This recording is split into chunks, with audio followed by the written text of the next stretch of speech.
ಹರೇ ಶ್ರೀನಿವಾಸ. ಎಲ್ರಿಗೂ ನಮಸ್ಕಾರ ಸ್ನೇಹಿತರೆ. ಈ ವಿಡಿಯೋದಲ್ಲಿ ಅಧಿಕ ಮಾಸದಲ್ಲಿ ಕೊಡ್ತಕ್ಕಂಥ ದಾನಗಳ ಬಗ್ಗೆ ತಿಳಿಸ್ತಾ ಇದ್ದೀನಿ. ಮುಖ್ಯವಾಗಿ ಯಾವ ಯಾವ ದಾನಗಳನ್ನು ಕೊಡಬೇಕು, ಹೇಗೆ ಕೊಡಬೇಕು ಅಂತ ನಿಮಗೆ ತಿಳಿಸ್ಕೊಡ್ತೀನಂತೆ. ಹಾಗೆಯೇ ಯಾವ ಯಾವ ದಿನಗಳಲ್ಲಿ ಕೊಟ್ಟರೆ ಶ್ರೇಷ್ಠ, ಅಂದರೆ ಯಾವ ದಿನಗಳು ಶ್ರೇಷ್ಠವಾದದ್ದು, ಯಾವ ತಿಥಿಗಳು ಅಂತ ನಿಮಗೆ ತಿಳಿಸ್ಕೊಡ್ತೀನಂತೆ. ಹಾಗಾಗಿ ನಿಮಗೂ ಸಹ ಮುಂಚೆನೇ ರೆಡಿ ಮಾಡ್ಕೊಳ್ಳೋದಕ್ಕೆ ಅನುಕೂಲ ಆಗುತ್ತೆ, ಮತ್ತು ದಾನಗಳನ್ನು ಕೊಡೋದಕ್ಕೆ ಎಲ್ಲನೂ ತಯಾರಿ ಮಾಡ್ಕೊಳ್ಳೋದಕ್ಕೆ ಸರಿ ಹೋಗುತ್ತೆ. ಹಾಗಾಗಿ ದಾನಗಳ ಬಗ್ಗೆ ಒಂದಷ್ಟು ವಿಡಿಯೋಗಳನ್ನು ಕಂಟಿನ್ಯೂಸ್ ಆಗಿ ಮಾಡಿಬಿಡ್ತೀನಂತೆ. ನಂತರ ನಿಮಗೆ ಪೂಜೆಗಳ ಬಗ್ಗೆ ತಿಳಿಸ್ಕೊಡ್ತೀನಿ, ಅಥವಾ ರಂಗೋಲಿಗಳ ಬಗ್ಗೆ ತಿಳಿಸ್ಕೊಡ್ತೀನಿ. ಇನ್ನೊಂದಷ್ಟು ರಂಗೋಲಿಗಳಿದ್ದಾವೆ ಅಧಿಕ ಮಾಸದಲ್ಲಿ ಹಾಕ್ತಕ್ಕಂಥದ್ದು, ಅದ್ರ ಬಗ್ಗೆಯೂ ಸಹ ತಿಳಿಸ್ತೀನಂತೆ. ಈಗಾಗಲೇ ನೀವೆಲ್ಲ ನನ್ನ ಹಳೆ ವೀಡಿಯೋಸ್ನ ನೋಡ್ತಾ ಇರ್ತೀರಾ. ಅದರಲ್ಲಿ ನಾನು ಡೀಟೇಲಾಗಿ ಎಲ್ಲನೂ ತಿಳಿಸ್ಕೊಟ್ಟಿದ್ದೆ. ಮತ್ತು ಹೊಸದಾಗಿ ನನಗೆ ಸಬ್ಸ್ಕ್ರೈಬ್ ಆಗಿರುವಂಥ ಸ್ನೇಹಿತರಿಗೆ, ನನ್ನನ್ನು ಫಾಲೋ ಮಾಡ್ತಕ್ಕಂಥ ಸ್ನೇಹಿತರಿಗೆ ಫೇಸ್ಬುಕ್ಕಲ್ಲೂ ಅಷ್ಟೇ ಮತ್ತು ಯೂಟ್ಯೂಬಲ್ಲೂ ಅಷ್ಟೇ, ಅವ್ರಿಗೆಲ್ಲನೂ ಹೊಸದಾಗಿ ಮತ್ತೆ ನಾನು ತಿಳಿಸ್ಕೊಡೋದು ತುಂಬ ಮುಖ್ಯ. ಹಾಗಾಗಿ ತಿಳಿಸ್ತಾ ಇದ್ದೀನಿ. ಇವಾಗ ದಾನಗಳ ಬಗ್ಗೆ ತಿಳ್ಕೊಂಬೇಡ ಸ್ನೇಹಿತರೆ. ಒಂದಷ್ಟು ದಾನಗಳ ಬಗ್ಗೆ ಈ ವಿಡಿಯೋದಲ್ಲಿ ತಿಳಿಸ್ಕೊಡ್ತೀನಂತೆ.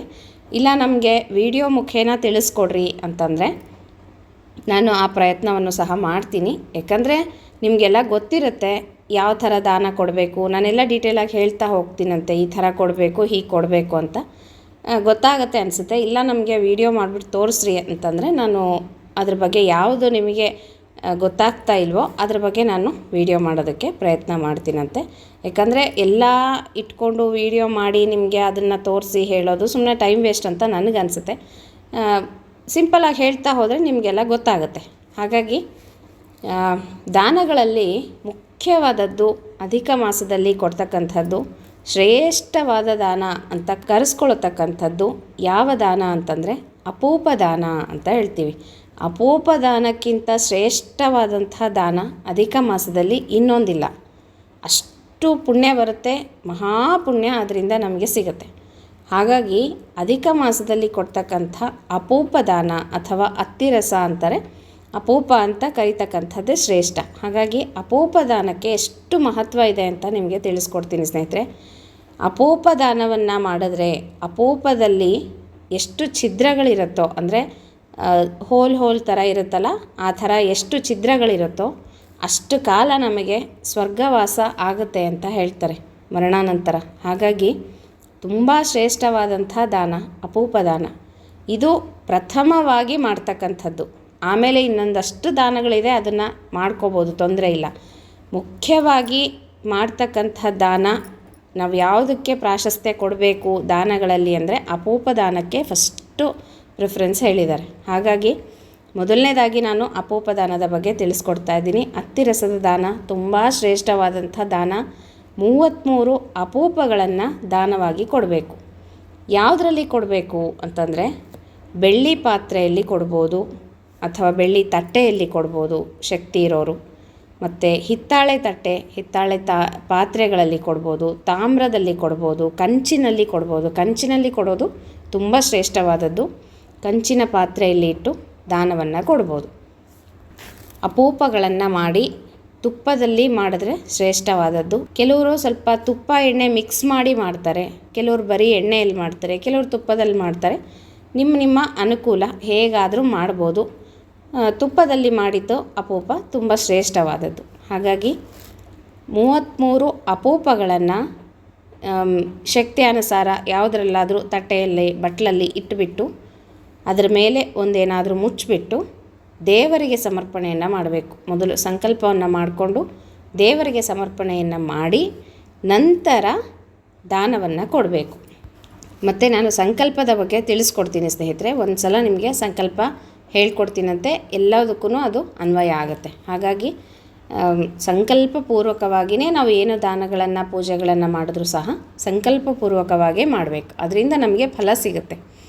ಹಾಗಾಗಿ ದೇವರಿಗೆ ಫಸ್ಟು ದಕ್ಷಿಣೆ ಸಹಿತ ಭಗವಂತನ ಮುಂದೆ ಇಟ್ಟು ಸಂಕಲ್ಪ ಮಾಡಿಕೊಂಡು ನಂತರ ಸದ್ಬ್ರಾಹ್ಮಣರಿಗೆ ದಾನವನ್ನು ಕೊಡ್ಬೋದು. ಯಾರಿಗೆ ಕೊಡಬೇಕು ಅಂದರೆ ಶ್ರೇಷ್ಠವಾದದ್ದು ಬ್ರಾಹ್ಮಣರಿಗೆ ಕೊಡ್ತಕ್ಕಂಥದ್ದು. ವಸ್ತ್ರದ ಸಮೇತವಾಗಿ ಅಪೂಪವನ್ನು ಕೊಟ್ಟು ಆಶೀರ್ವಾದವನ್ನು ಪಡಿಬೋದು. ಇನ್ನು ಅಣ್ಣ ತಮ್ಮಂದರಿಗೆ ಕೊಡ್ಬೋದು. ಅಕ್ಕ ತಂಗಿಯರು, ಅಣ್ಣ ತಮ್ಮಂದಿರಿಗೆ ಈ ಒಂದು ಅಪೋಪ ದಾನವನ್ನು ಕೊಡ್ಬೋದು. ವಸ್ತ್ರ ಸಹಿತ ದಾನವನ್ನು ಮಾಡಬೇಕು. ಇನ್ನು ಅಳಿಯನಿಗೆ ಮಾಡೋದು ತುಂಬ ಶ್ರೇಷ್ಠ. ಮಗಳ ಗಂಡ ಅಳಿಯ ಈ ಥರ ಇರ್ತಾರಲ್ವ ಅಳಿಯಂದರು, ಅಂಥವರಿಗೆ ಅಪೂಪಗಳನ್ನು 33 ಅಪೂಪವನ್ನು ವಸ್ತ್ರ ಸಹಿತ ದಾನವಾಗಿ ಕೊಡೋದು ಇನ್ನೂ ಶ್ರೇಷ್ಠವಾದದ್ದು. ಹಾಗಾಗಿ ನಿಮ್ಮ ಅನುಕೂಲ, ಬ್ರಾಹ್ಮಣರಿಗಾದರೂ ಕೊಡ್ಬೋದು, ಅಥವಾ ಅಣ್ಣ ತಮ್ಮಂದಿರಿಗಾದರೂ ಕೊಡ್ಬೋದು, ಅಥವಾ ಅಳಿಯಂದ್ರಿಗಾದರೂ ಈ ದಾನಗಳನ್ನು ಕೊಡ್ಬೋದು. ಇದು ಅಪೂಪ ದಾನ ಪ್ರಥಮವಾಗಿ ಕೊಡ್ತಕ್ಕಂಥದ್ದು ಅಧಿಕ ಮಾಸದಲ್ಲಿ ಶ್ರೇಷ್ಠವಾದ ದಾನ ಅಂತ ಕರೆಸ್ಕೊಳ್ಳುತ್ತೆ. ಅಪೂಪವನ್ನು ಹೇಗೆ ಮಾಡಬೇಕು ಅಂತ ನಿಮಗೆ ತೋರಿಸ್ಕೊಡ್ತೀನಿ ಸ್ನೇಹಿತರೆ. ಸುಲಭವಾಗಿ ಆರಾಮಾಗಿ ಮಾಡ್ಕೋಬೋದು. ಮತ್ತು 33 ಅಪೂಪಗಳನ್ನು 33 ಬ್ರಾಹ್ಮಣರಿಗೂ ಸಹ ದಾನವಾಗಿ ಕೊಡ್ಬೋದು. ಅಂದರೆ ಒಂದು ತಟ್ಟೆಯಲ್ಲಿ 33 ಅಪೂಪಗಳನ್ನು ಇಟ್ಟು ಆ ರೀತಿ 33 ದಾನಗಳನ್ನು ಕೊಡ್ಬೋದು. ಈಗ ಮರದ ಬಾಗಿಣ ಹೇಗೆ 33 ಕೊಡ್ಬೋದೋ ಅದೇ ರೀತಿಯಾಗಿ ಅಪೂಪವನ್ನು ಸಹ 33 ಜನರಿಗೆ ಕೊಡ್ಬೋದು ಅಂತ ಹೇಳ್ತಾರೆ. ಈ ರೀತಿಯಾಗಿ ಮೊದಲನೇದಾಗಿ ಅಪೂಪ ದಾನ, ಇದು ಶ್ರೇಷ್ಠವಾದಂಥ ದಾನ. ನಂತರ ಈ ಒಂದು ದಾನಗಳನ್ನು, ಅಂದರೆ ಯಾವುದೇ ರೀತಿಯ ದಾನ ಆಗಿರಲಿ ಅಧಿಕ ಮಾಸದಲ್ಲಿ ಯಾವತ್ತು ಕೊಡೋದು ಶ್ರೇಷ್ಠ ಅಂತ ನೋಡೋಣ ಸ್ನೇಹಿತರೆ. ಇದನ್ನು ಇವಾಗಲೇ ಹೇಳಿಬಿಡ್ತೀನಂತೆ, ನಂತರ ನಾವು ಮುಂದಿನ ದಾನಗಳನ್ನು ನೋಡ್ತಾ ಹೋಗೋಣಂತೆ. ನೋಡಿರಿ, ಅಪೂಪ ದಾನ ಬಂದುಬಿಟ್ಟು ಮುತ್ತೈದೆಯರು ಕೊಡೋದು ಹುಣ್ಣಿಮೆಯ ಒಳಗೆ ಕೊಡಬೇಕು. ಶುಕ್ಲ ಪಕ್ಷದಲ್ಲಿನೇ ದಾನವನ್ನು ಮಾಡಬೇಕು. ಹುಣ್ಣಿಮೆ ದಿನವೂ ಕೊಡ್ಬೋದು, ಹುಣ್ಣಿಮೆ ಒಳಗೆ ದಾನವನ್ನು ಕೊಟ್ಬಿಡಬೇಕು. ಹುಣ್ಣಿಮೆ ನಂತರ ಮುತ್ತೈದೆಯರು ಅಪೂಪವನ್ನು ದಾನವಾಗಿ ಕೊಡೋ ಹಾಗಿಲ್ಲ. ಪರ್ಟಿಕ್ಯುಲರಾಗಿ ನಾನು ಹೇಳ್ತಾ ಇರೋದು ಅಪೂಪದ ಬಗ್ಗೆ, ಅತ್ತಿರಸದ ದಾನದ ಬಗ್ಗೆ ಹೇಳ್ತಾ ಇದ್ದೀನಿ. ಇದನ್ನು ಮಾತ್ರ ಮುತ್ತೈದೆಯರು ಹುಣ್ಣಿಮೆಯ ಒಳಗೆ ದಾನವನ್ನು ಕೊಟ್ಬಿಡಬೇಕು. ವಿಧವಾ ಸ್ತ್ರೀಯರು ಹುಣ್ಣಿಮೆಯ ನಂತರ ದಾನವನ್ನು ಕೊಡಬೇಕು. ಹುಣ್ಣಿಮೆಯ ಒಳಗೆ ಅವರು ಕೊಡಲಿಕ್ಕೆ ಬರೋದಿಲ್ಲ. ಹುಣ್ಣಿಮೆಯ ನಂತರ ಅಂದರೆ ಕೃಷ್ಣ ಪಕ್ಷದಲ್ಲಿ ವಿಧವಾ ಸ್ತ್ರೀಯರು ಅಪೂಪವನ್ನು ದಾನವಾಗಿ ಕೊಡ್ಬೋದು. ಅಪೂಪವನ್ನು ಮಾಡಿಬಿಟ್ಟು ಶುದ್ಧವಾಗಿ ಮಾಡಿಬಿಟ್ಟು ನಂತರ ಅದರ ಮೇಲೆ ದಕ್ಷಿಣೆಯನ್ನು ಇಟ್ಟು ಬ್ರಾಹ್ಮಣರಿಗೆ ಒಂದು ಧೋತ್ರ ಅಥವಾ ಮಡಿ ಏನಾದರೂ ತಂದು ಅದನ್ನು ಇಟ್ಟು ಅವರಿಗೆ ದಾನವಾಗಿ ಕೊಡ್ಬೋದು. ಯಾಕಂದರೆ ನನಗೆ ತುಂಬ ಕಮೆಂಟ್ಸ್ ಬರ್ತಾಯಿತ್ತು ಇದ್ರ ಬಗ್ಗೆ, ವಿಧವಾ ಸ್ತ್ರೀಯರು ದಾನಗಳನ್ನು ಮಾಡ್ಬೋದಾ ಅಂತ. ಅಪೂಪ ದಾನ ತುಂಬ ಶ್ರೇಷ್ಠವಾದದ್ದು ದಾನ ಅಂತ ಈಗಾಗಲೇ ಹೇಳ್ತಾ ಇದ್ದೀನಿ ನಾನು. ಹಾಗಾಗಿ ಇದಕ್ಕಿಂತ ಪುಣ್ಯಕರವಾದಂಥ ದಾನ ಇನ್ನೊಂದಿಲ್ಲ. ಅದಕ್ಕೋಸ್ಕರ ವಿಧವಾ ಸ್ತ್ರೀಯರು ಹುಣ್ಣಿಮೆಯ ನಂತರ ದಾನಗಳನ್ನು ಕೊಡ್ಬೋದು, ಅಂದರೆ ಅಪೂಪ ದಾನವನ್ನು ಕೊಡ್ಬೋದು. ಇನ್ನು ದಾನಗಳನ್ನು ಕೊಡಲಿಕ್ಕೆ ಯಾವ ದಿನಗಳು ಶ್ರೇಷ್ಠವಾದದ್ದು ಅಂತ ತಿಳ್ಕೊಳ್ಳೋಣ ಸ್ನೇಹಿತರೆ. ಅಪೂಪ ದಾನನೂ ಒಂದು ಬರುತ್ತೆ ಇದರಲ್ಲಿ, ಮತ್ತು ಮಿಕ್ಕಂತಹ ಬೇರೆ ಬೇರೆ ದಾನಗಳನ್ನು ಕೊಡಲಿಕ್ಕೆ ಯಾವ ದಿನಗಳು ಶ್ರೇಷ್ಠ ಅಂತ ನೋಡೋಣಂತೆ. ಮೊದಲನೇದಾಗಿ ಶುಕ್ಲ ಪಕ್ಷದ ದ್ವಾದಶಿ, ಹಾಗೆಯೇ ಕೃಷ್ಣ ಪಕ್ಷದ ದ್ವಾದಶಿ. ಶುಕ್ಲ ಪಕ್ಷದ ದ್ವಾದಶಿ ಅಥವಾ ಕೃಷ್ಣ ಪಕ್ಷದ ದ್ವಾದಶಿ ದಾನಗಳನ್ನು ಕೊಡ್ಬೋದು. ಮತ್ತು ಹುಣ್ಣಿಮೆ, ಶುಕ್ಲ ಪಕ್ಷದ ಹುಣ್ಣಿಮೆ, ಇದು ಅಷ್ಟೇ ಶ್ರೇಷ್ಠವಾದಂಥ ದಿನ. ನಂತರ ನವಮಿ, ಶುಕ್ಲ ಪಕ್ಷದ ನವಮಿ ಆಗಿರ್ಬೋದು, ಕೃಷ್ಣ ಪಕ್ಷದ ನವಮಿ ಆಗಿರ್ಬೋದು. ಇದು ನೀವು ಒಂದು ಕಡೆ ಬರೆದಿಟ್ಕೊಂಬಿಡ್ರಿ ಯಾವ ತಿಥಿಗಳು ನಾನು ಹೇಳ್ತಾ ಇದ್ದೀನಿ ಅಂತ. ಅಪೂಪ ದಾನಕ್ಕೆ ಮಾತ್ರ ಮುತ್ತೈದೆಯರು ಹುಣ್ಣಿಮೆಯ ಒಳಗೆ ಕೊಡಬೇಕು, ವಿಧವಾ ಸ್ತ್ರೀಯರು ಹುಣ್ಣಿಮೆ ನಂತರ ಕೊಡಬೇಕು. ಹಾಗಾಗಿ ಇನ್ನು ಮಿಕ್ಕಂತಹ ಏನೇ ದಾನಗಳನ್ನು ಮಾಡಲಿ ನೀವು ಈ ತಿಥಿಗಳು ಅನ್ವಯ ಆಗುತ್ತೆ. ಅದು ಕೃಷ್ಣ ಪಕ್ಷನೇ ಆಗಿರಲಿ, ಶುಕ್ಲ ಪಕ್ಷನೇ ಆಗಿರಲಿ, ಯಾವಾಗಾದರೂ ಬೇರೆ ಬೇರೆ ದಾನಗಳನ್ನು ಕೊಡ್ಬೋದು. ಆಯಿತಾ? ನವಮಿ ತಿಥಿ, ಕೃಷ್ಣ ಪಕ್ಷದ ನವಮಿ ಮತ್ತು ಶುಕ್ಲ ಪಕ್ಷದ ನವಮಿಯಲ್ಲಿ ಕೊಡ್ಬೋದು.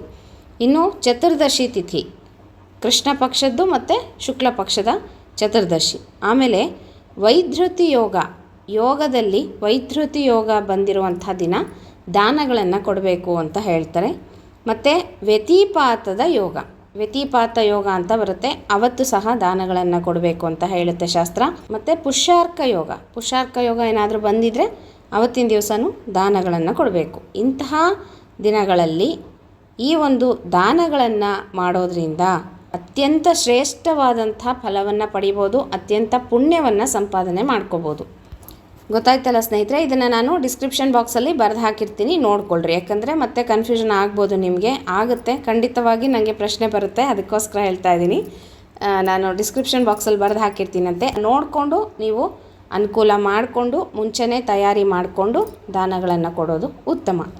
ಈಗ ಫಸ್ಟ್ ನಾನು ಅಪೂಪ ದಾನದ ಬಗ್ಗೆ ತಿಳಿಸ್ದೆ. ಈಗ ಎರಡನೇ ದಾನ ಯಾವುದು ಅಂತಂದರೆ 33 ದೀಪಗಳನ್ನು ದಾನವಾಗಿ ಕೊಡೋದು. ಅಂದರೆ 33 ದೀಪಗಳಂತಂದರೆ ಚಿಕ್ಕದಾಗಿರುವಂಥ ಹಿತ್ತಾಳೆ ದೀಪಗಳು ಸಿಗುತ್ತಲ್ಲ, ಅದನ್ನು ತೊಗೊಂಬಂದು ಜೋಡಿ ದೀಪಗಳನ್ನು 33 ಜೋಡಿಯಾಗಿ ಕೊಡಬೇಕು.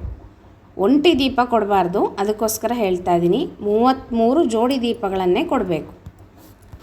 ಒಂದು ಬ್ಲೌಸ್ ಪೀಸ್ ತೊಗೊಳ್ರಿ, ಅದರೊಳಗೆ ಅಡಿಕೆ, ವಿಳೆದೆಲೆ, ದಕ್ಷಿಣೆಯನ್ನು ಇಟ್ಟು ಅದರೊಳಗೆ ಚಿಕ್ಕದಾಗಿ 2 ಹಿತ್ತಾಳೆ ದೀಪಗಳ ಸಿಗುತ್ತಲ್ಲ, ತುಪ್ಪದ ದೀಪ ಹಚ್ಚಿ ಇಡ್ತೀವಲ್ವ ದೇವ್ರ ಮುಂದೆ, ಆ ಥರದ್ದು ಸಿಗುತ್ತೆ.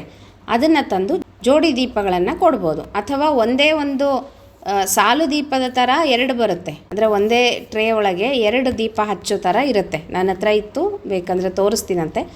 ಆ ಥರದ್ದು ದೀಪಗಳು ಸಿಗುತ್ತೆ. ಅದನ್ನು ತಂದು ನೀವು ಒಂದು ಬ್ಲೌಸ್ ಪೀಸಲ್ಲಿಟ್ಟು ಒಂದು ಕವರ್ ಥರ ಮಾಡಿ ಆ ಥರ ನೀವು 33 ಜನಕ್ಕೆ ದೀಪಗಳನ್ನು ದಾನವಾಗಿ ಕೊಡ್ಬೋದು. ಅಥವಾ ಒಂದು ಜೊತೆ ದೀಪವನ್ನಾದರೂ ದಾನವಾಗಿ ಕೊಡಬೇಕು ಅಂತ ಹೇಳ್ತಾರೆ. ಅಧಿಕ ಮಾಸದಲ್ಲಿ ಏನೇ ದಾನ ಮಾಡಿದ್ರೂ ಸಹ ಅನಂತಪಟ್ಟು ಪುಣ್ಯ ಇದೆ. ಹಾಗಾಗಿ ದೀಪದಾನ ತುಂಬ ಶ್ರೇಷ್ಠವಾದಂಥ ದಾನ. ಜ್ಞಾನ ಅಭಿವೃದ್ಧಿ ಆಗುತ್ತೆ, ವಂಶ ಬೆಳಗುತ್ತೆ, ಮನೆ ಸುಭೀಕ್ಷೆಯಾಗಿ ಇರುತ್ತೆ, ಮನೆಯಲ್ಲಿ ಯಾವುದೇ ರೀತಿಯ ಕಷ್ಟ ಕಾರ್ಪಣ್ಯಗಳು ಇರೋದಿಲ್ಲ. ಹಾಗಾಗಿ ದೀಪದಾನ ತುಂಬ ಶ್ರೇಷ್ಠ. ಸಾಧ್ಯವಾಯಿತು ಅಂದರೆ 33 ಜನಕ್ಕೆ ಕೊಡ್ರಿ. ನಿಮಗೆ ಅಷ್ಟು ಜನ ಎಲ್ಲಿ ಸಿಗ್ತಾರೆ ಅಂತಂದರೆ, ಸ್ನೇಹಿತರೆ, ನೀವೆಲ್ಲಾದರೂ ದೇವಸ್ಥಾನಗಳಿಗೆ ಹೋದಾಗ, ಮಠಗಳಿಗೆ ಹೋದಾಗ, ಅಥವಾ ಏನಾದರೂ ಕಾರ್ಯಕ್ರಮಗಳಿದ್ದಾಗ ನಿಮಗೆ 33 ಅಲ್ಲ, ಎಷ್ಟು ಜನ 50, 60, 100 ಜನದವರೆಗೂ ಸಿಗ್ತಾರೆ. ಹಾಗಾಗಿ ಆ ಥರ ನೋಡಿಕೊಂಡು ನೀವು ದಾನಗಳನ್ನು ಮಾಡಿಬಿಡ್ರಿ. ಒಂದು ಸಲ ಎಲ್ಲನೂ ಮುಗ್ದೋಗುತ್ತೆ. ಇಲ್ಲಾಂದರೆ ಮನೆ ಹತ್ರ ಅಂತಂದರೆ 33 ಜನನ ನೀವು ಹುಡುಕಿ ಕೊಡೋದು ಕಷ್ಟ ಆಗುತ್ತೆ. ಅದಕ್ಕೋಸ್ಕರ ಹೇಳ್ತಾ ಇದ್ದೀನಿ. ಈ ರೀತಿ 33 ಜೊತೆ ದೀಪಗಳನ್ನು ದಾನವಾಗಿ ಕೊಡ್ಬೋದು. ಅಥವಾ ಒಂದು ಜೊತೆ ಸ್ವಲ್ಪ ದೊಡ್ಡದಾಗಿ ದೀಪದ ಕಂಬಗಳು ಅಂತೀವಲ್ವ, ಆ ಥರದ್ದು ಹಿತ್ತಾಳೆದು, ಬೆಳ್ಳಿದು, ನಿಮ್ಮ ಶಕ್ತಿ ಅನುಸಾರ ಯಾವುದಾದ್ರೂ ಪರವಾಗಿಲ್ಲ ತಗೊಂಡು ಅದರಲ್ಲಿ ಬತ್ತಿಗಳನ್ನು ಹಾಕಿ, ತುಪ್ಪದ ಬತ್ತಿಗಳನ್ನು ಹಾಕಿ ಅದನ್ನು ದೀಪವನ್ನು ಹಚ್ಚಿ ದಾನವಾಗಿ ಕೊಡೋದು ತುಂಬ ಶ್ರೇಷ್ಠ. ನೀವು ಒಂದು ಜೊತೆ ಕೊಡ್ತೀವಿ ಅಂತಂದರೆ ಈ ರೀತಿಯಾಗಿ ದೀಪ ಹಚ್ಚಿ ಕೊಡ್ರಿ. 33 ಜನಕ್ಕೆ ಕೊಡುವಾಗ ದೀಪ ಹಚ್ಚಿ ಕೊಡೋದು ಕಷ್ಟ ಆಗುತ್ತೆ. ಹಾಗಾಗಿ ಒಂದು ಜೊತೆ ದೀಪವನ್ನಾದರೂ ದಾನವಾಗಿ ಕೊಡ್ರಿ ಅಂತ ಹೇಳ್ತೀನಿ. ಮತ್ತು ನೀವು 33 ಜನಕ್ಕೆ ಕೊಡ್ತೀವಿ ಅಂತಂದರೆ ಅದ್ರ ಜೊತೆಗೆ 4 ಹೂಬತ್ತಿಗಳು, ನೆನೆಸಿರುವಂಥ ಹೂಬತ್ತಿಗಳು, ತುಪ್ಪದ ಬತ್ತಿಗಳನ್ನು ಮುಂಚೆ ನೆನೆಸಿ ಇಟ್ಕೊಂಡಿರಿ.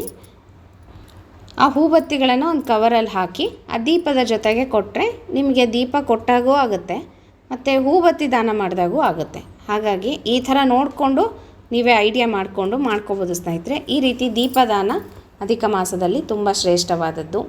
ಇನ್ನು ಮರದ ಬಾಗಿಣವನ್ನು ದಾನವಾಗಿ ಕೊಡೋದು. 33 ಜೊತೆ ಮರದ ಬಾಗಿಣವನ್ನು ಕೊಡ್ತಾರೆ.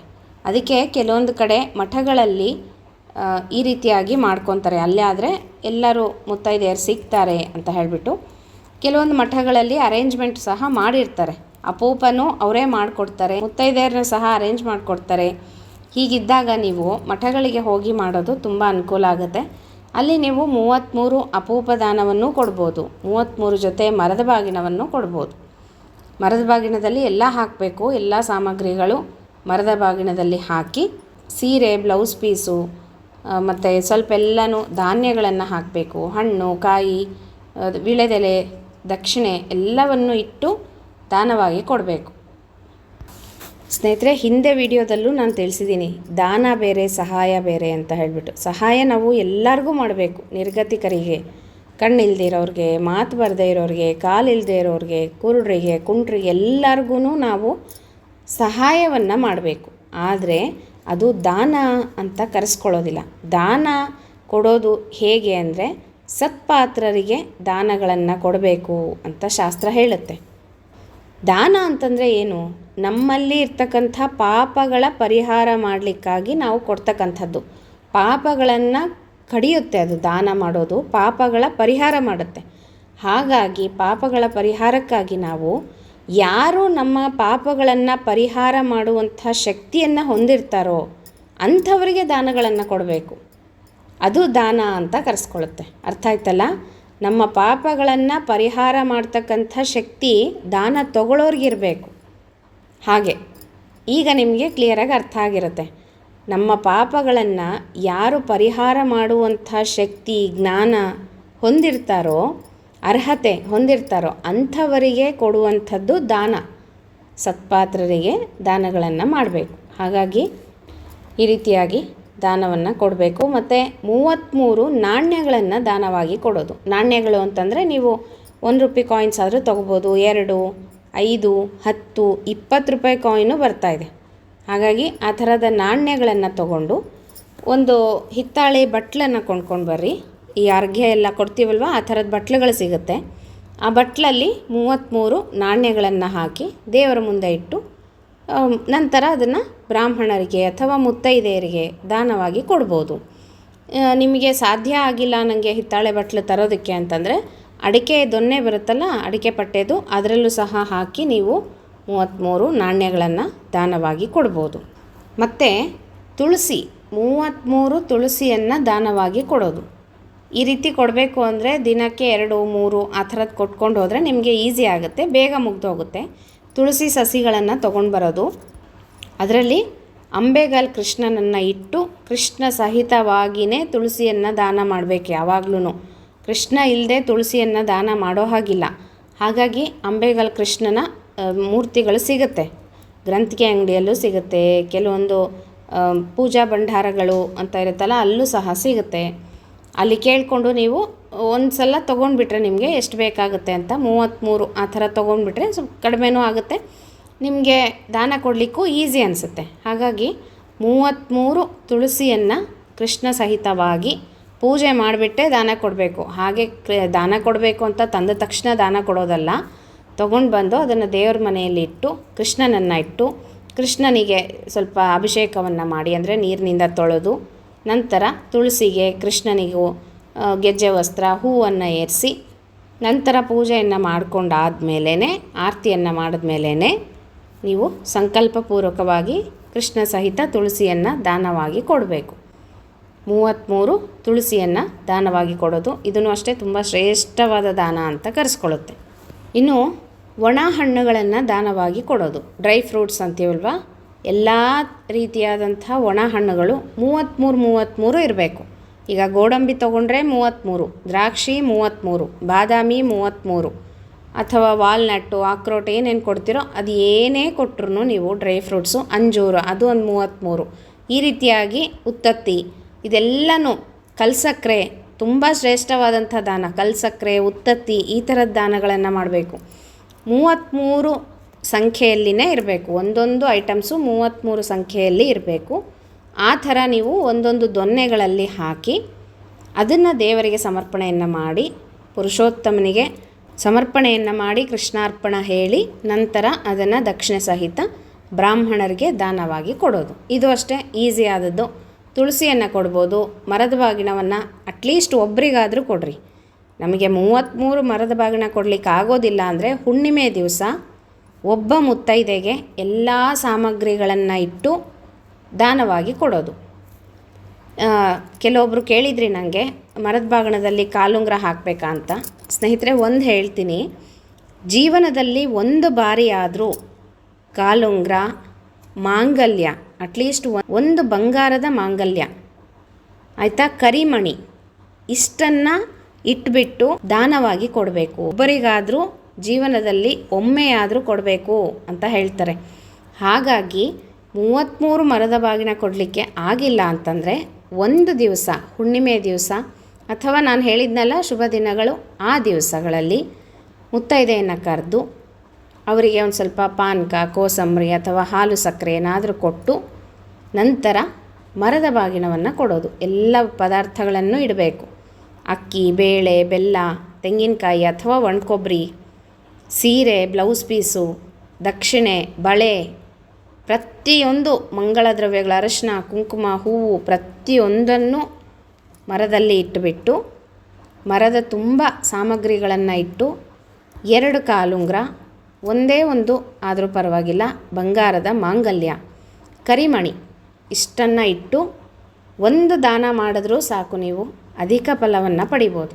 ಹಾಗಾಗಿ ಒಬ್ಬ ಮುತ್ತೈದೆಗೆ ಒಂದು ಮರದ ಬಾಗಿಣವನ್ನಾದರೂ, ಒಂದು ಜೊತೆ ಮರದ ಬಾಗಿಣವಾದರೂ ದಾನವಾಗಿ ಕೊಡ್ರಿ, ಆಯಿತಾ. ಇನ್ನು ಒಣ ಹಣ್ಣುಗಳು ಹೇಳಿದ್ನಲ್ಲ, ಡ್ರೈ ಫ್ರೂಟ್ಸ್ನು ಅಷ್ಟೇ, ದಕ್ಷಿಣ ಸಹಿತ ಎಲ್ಲ ಹಣ್ಣುಗಳು 33 ಇರಬೇಕು. ಅಥವಾ ಸಿಹಿಯಾದಂಥ ಹಣ್ಣುಗಳು, ಆ್ಯಪಲ್ಲು, ಮಾವಿನ ಹಣ್ಣು, ಬಾಳೆಹಣ್ಣು, ಈ ರೀತಿಯಾಗಿ 33 ತರಬೇಕು. 33 ತಂದು ಅದನ್ನು ಸಹ ದಕ್ಷಿಣ ಸಹಿತ ದಾನವಾಗಿ ಕೊಡೋದು. ಎಲ್ಲದಕ್ಕೂ ವಸ್ತ್ರಗಳಿಡಬೇಕಾ ಅಂತಂದರೆ ಶಕ್ತಿ ಇದ್ದರೆ ಇಡ್ಬೋದು, ಇಲ್ಲ ಅಂತ ಏನಿಲ್ಲ. ದಾನ ಎಷ್ಟಾದರೂ ಕೊಡ್ಬೋದು ಸ್ನೇಹಿತರೆ, ಏನಾದರೂ ಕೊಡ್ಬೋದು. ನಿಮ್ಮ ಶಕ್ತಿಯಾನುಸಾರ ಏನಾದರೂ ಇಟ್ಟು ದಾನವನ್ನು ಕೊಡ್ಬೋದು. ವಸ್ತ್ರ ಕೊಡಬಾರ್ದು ಹಾಗೆಲ್ಲ ಏನಿಲ್ಲ.